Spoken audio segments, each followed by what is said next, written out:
Let's go. Jupiter and Venus in the night sky. What might it mean for you and for me and the entire human race? And we will look to the chart of the moment. Here to the left side, we have the eastern horizon. And then going all the way over to the west, we have what's setting right now. So just setting on the western horizon is Venus as the evening star. In the west, Vesta is the name of the Vestal Virgins of the temple.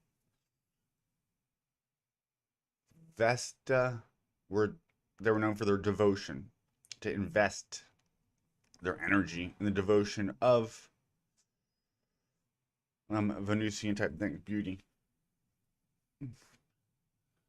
Now, the Emperor Vespasian is named after Venus in the west. It's Venus. I don't want to say in its feminine form. As it bears the sun, it's Lucifer, the light bearer, when it's in the morning. And then it's in the evening, it is where we have Vespers.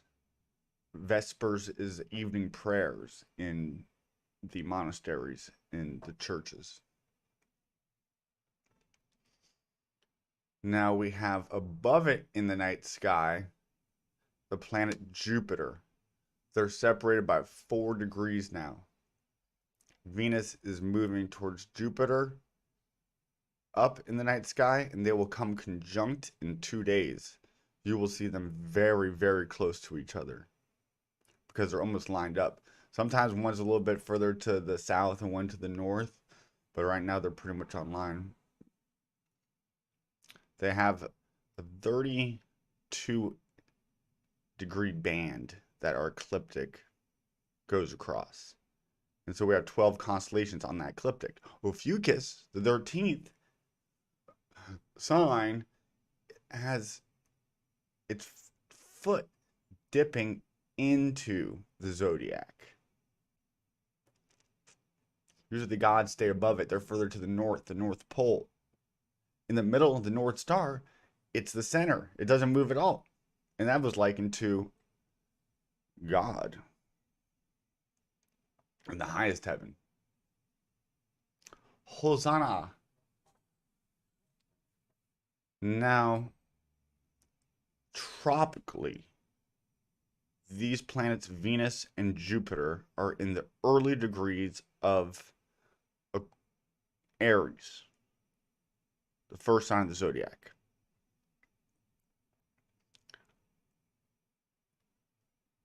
They are just behind, in front of, behind setting, but in front of, because everything's traveling to the east, my friend. And so the sun sets first in Pisces, and then behind Pisces, we have Aries holding, but then it's really ahead of it. See, this is like, we're like a hamster running on a wheel. It's the wheel of samsara. And to escape it isn't going by out of it and off of it, it's through the middle of it, the center of it, stillness. That message has been coming to me. Now, even further up in the night sky, we have the moon, who is in Taurus tropically. Now, I say tropically because there is a 23-degree, again, that number 23 coming up. We're in the year 2023. 23 is a nebulous number. Mysterious. Because we have 23 degrees in our zodiacal band. because our Earth is tilted at a 23-degree axis, and we have a 23-degree separation between the tropical zodiac and the Vedic zodiac, which is how you see it. But it's not lined up by the equinoxes and the solstices.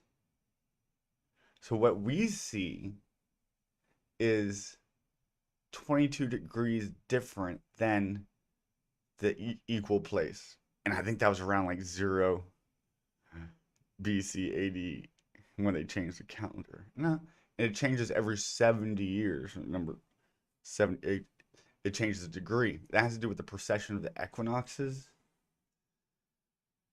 Let's just say that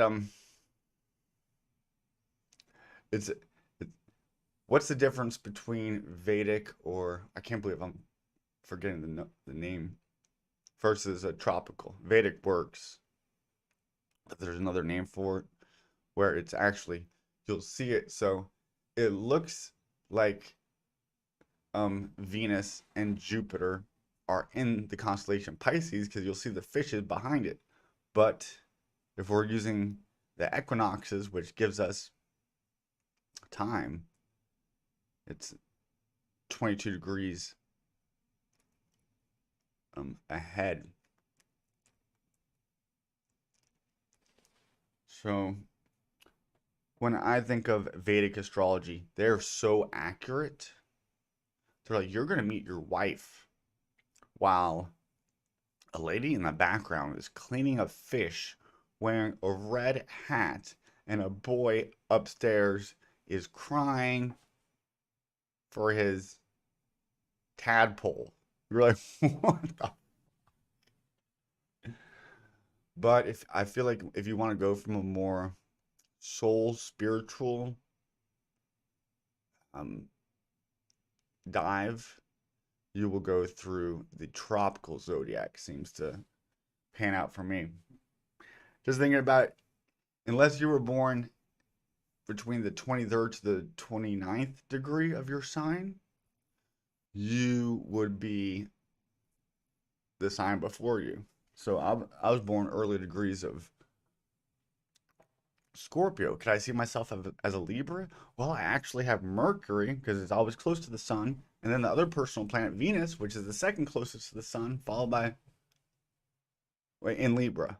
And I happen to have the outside planets Jupiter and Saturn in Libra, which is just bang for the buck. I'm sorry, my Venus is forward up into Sagittarius with my moon. But what I'm trying to say is you're going to have a cluster, and it's where your sun is.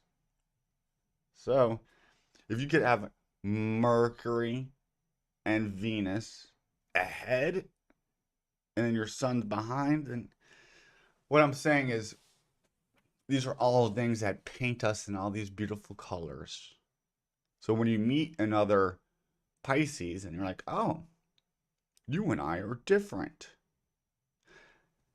because you're born in a different year. What about the people born in the same year on the same day? Well, what's the time of day? Because you could have a totally different constellation on the horizon, setting up your chart totally different. Okay, what about twins? Yeah, aren't they often identical and their lives are pretty freaking similar? I happen to know because I have twin sisters. What I found in that study is that one takes on the father's traits more and one takes on the mother's traits more. And the firstborn, in this case, took on the father's traits more, and the secondborn, the mother's traits, which is 1 is the sun, 2 is the moon. Now you'll have to let me know if you know any twins in your life. And sometimes they switch roles, but for the most part, one's more like their daddy. One's their daddy's daughter, and one's your mama's son. No, your mama's daughter as well. So, that was a lot. Let me get to the spiritual side. Let's get mystical, mystical. I wanna get mystical. Let's get so spiritual. I talk all that spiritual shit.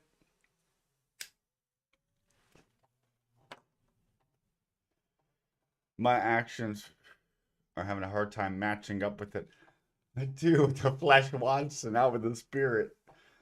But what's more important, our body and our health is so important. And I am guilty of neglecting that because of my attachments, addictions. First, acknowledge it. But our psychological mind is even more important because that survives past the fleshly death. And there's even a psychological death. Sometimes we go through a psychological death in life, in the body, and have that rebirth experience. That's what we're looking to do. We're looking to kill the ego. Some say have a healthy ego. We're supposed to get rid of it altogether. The ego is a demon. And we have many egos. That's why they're legion. And Satan is our mind. The devil is our mind. Simultaneously, God is our mind. We're trying to go beyond the gods. The Demiurge, the creator of creation, we go to no thingness, nothingness. It's actually beautiful because all things are subject to the laws of karma, dharma, consequences, actions, retributions, suffering, sickness, decay. Things die. No things, no, not death. So is our spirit or soul a thing? Are thoughts and feelings a thing?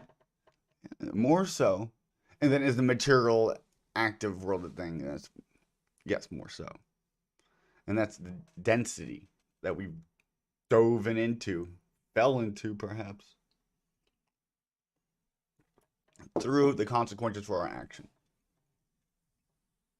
Hopefully, we learn from these experiences wisdom. Jupiter gains wisdom from experience. Jupiter is about expansiveness. It's made up of helium mostly. What does helium do? It's hot air that expands. It is moist. That word moist, sorry. Because so therefore it rules Pisces, the water sign. And it is also air and fiery air. Expansive as the ruler of Sagittarius. It's pretty out there in both those signs. If you know Sagittarius, they're like out there. Like come back to Earth. And if you know a Pisces, they're out there. And it's funny because the opposite sign, each sign is like it's met by its almost counter. Like Scorpio is deep inward, and then Sagittarius is way out there. Joyful, gleeful, fucking skippy do-da-day. But right before that, we have Pisces is in and dark and in the back row at Hot Topic. With dark mascara and some Doc Martens with spikes coming out of it. And right before that, in the middle, we have the sign of harmony, Libra. And people born at that time are actually harmonious looking. Most models, Venus rules there. She's at home. She's also exalted in Pisces. Hence, she was born from the froth of the castrated penis of Uranus, the king of the heavens.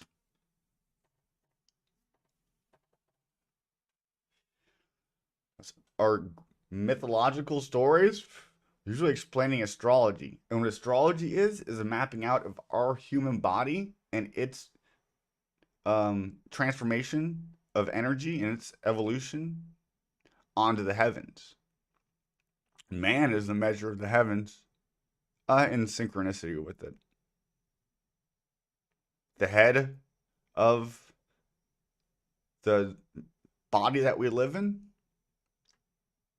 is Aries, the crown. Worthy is the lamb to be crowned. The innocent lamb is the first sign of the zodiac. You can't bring on too much karmic debt there. the the black sheep, they go their own way. The warrior, first into battle, head first.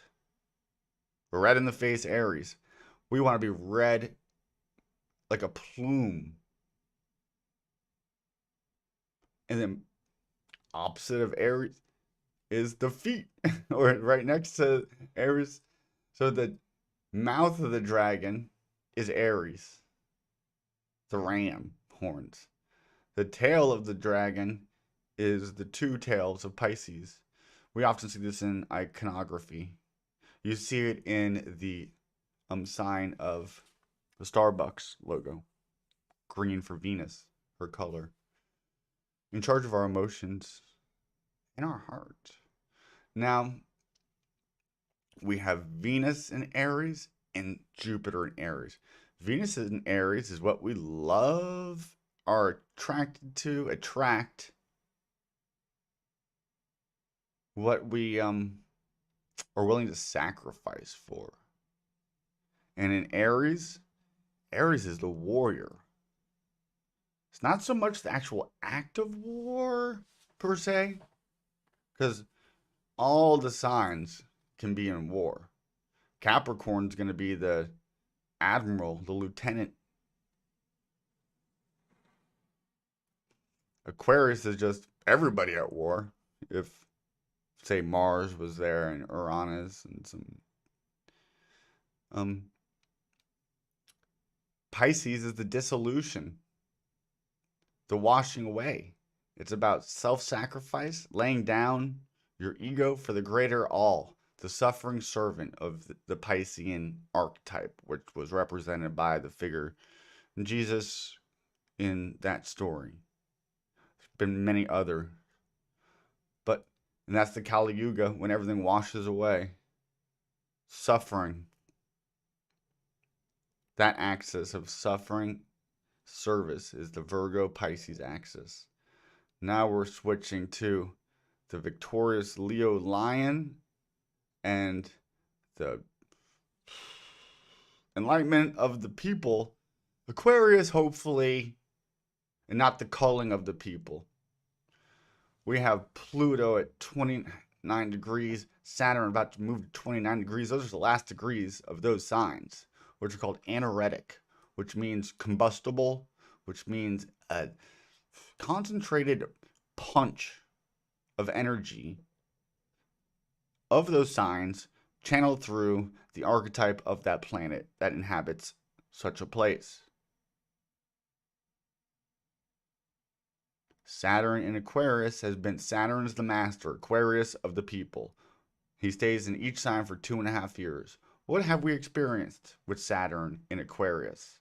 A greater effort to be a master over massive amounts of people. Pluto, the concentration of power in what? Capricorn, the sign of power and authority. Have we seen that? The allocation of riches behind the scenes, the greatest transfer of wealth in history in these. And now Pluto takes 15 years in each sign. It's a generational planet. I was a Pluto and Libra at the later degrees, so I'm trying to transform the justice system. That's the social justice warriors at my age. Now after me, a bunch of Pluto in Scorpios trying to transform the sexual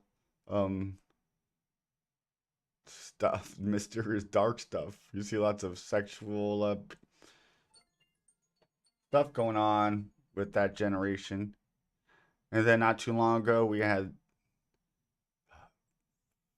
15 to 30 years ago, we had the Pluto in Sagittarius coming up with a new way, transforming the way that we do spirituality, religion. Not many religious people anymore. But then it it transforms, but it also purifies. So that could also create religious fanatics in that time while wiping away lots of people who had religion.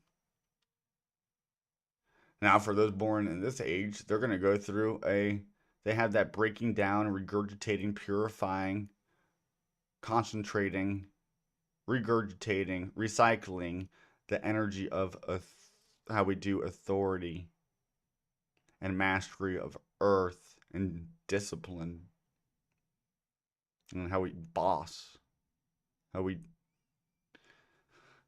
ultimately take authority of ourselves, hopefully.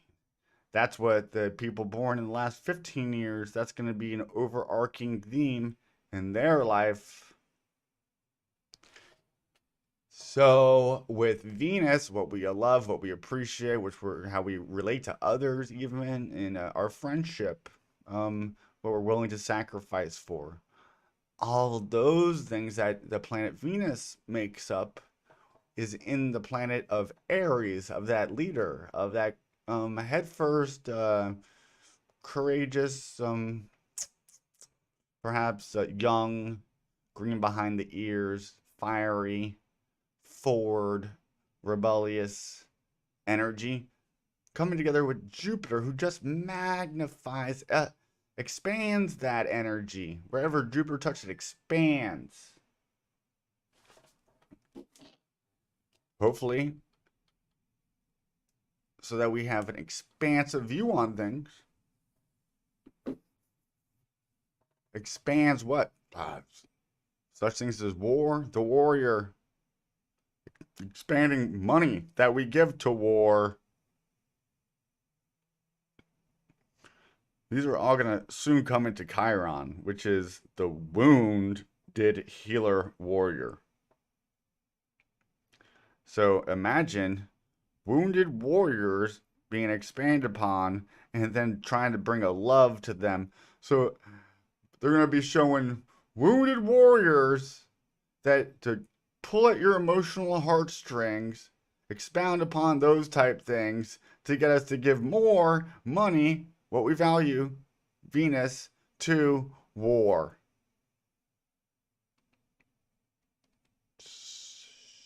Shit. How can this be used positively? Venus, not Aries. How do we bring love to being courageous, to stand up against the war machine? Jupiter, wisdom through experience. Let's look at other times of how we've been in similar proxy war situations to just feed the war machine, the military industrial complexes. Chiron, learning from the wounds that we've had through all the world wars and false flags into wars just to bring money to the Pluto Capricorn elites. And then from learning from that experience, being a source, courageous, forward leading source of healing and a warrior to stand up against these senseless wars. So that's what Venus and Jupiter mean in the evening sky together.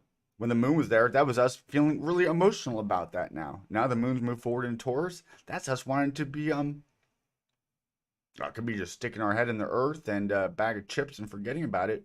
Or it could be putting our feet firmly into earth and vowing to do something practical about it. Real, tangible. Let us look into the live chat. Soul Trip, what's up? You are my only one freaking viewer, but you are all I need, 'cause it ain't about the numbers. Oh, brother. I think that's going to 25 minutes, 26 minutes. We talked about the stars. I think that's just gonna have to do. I mean, that was a lot. 25 minutes. You know, these kids, they have an attention span. It's not as much as it used to be. So maybe I should shut up. All right. I love you guys so much. Let's have a good oh, the moon loves to be in Taurus because our emotions get a chance to be grounded. The heavens get a chance to be a solid foundation for our emotions to receive it, to grow strong from it. The bull of Taurus. Thank you, Soul Trip. Love you so much. You keep me going. Bye bye.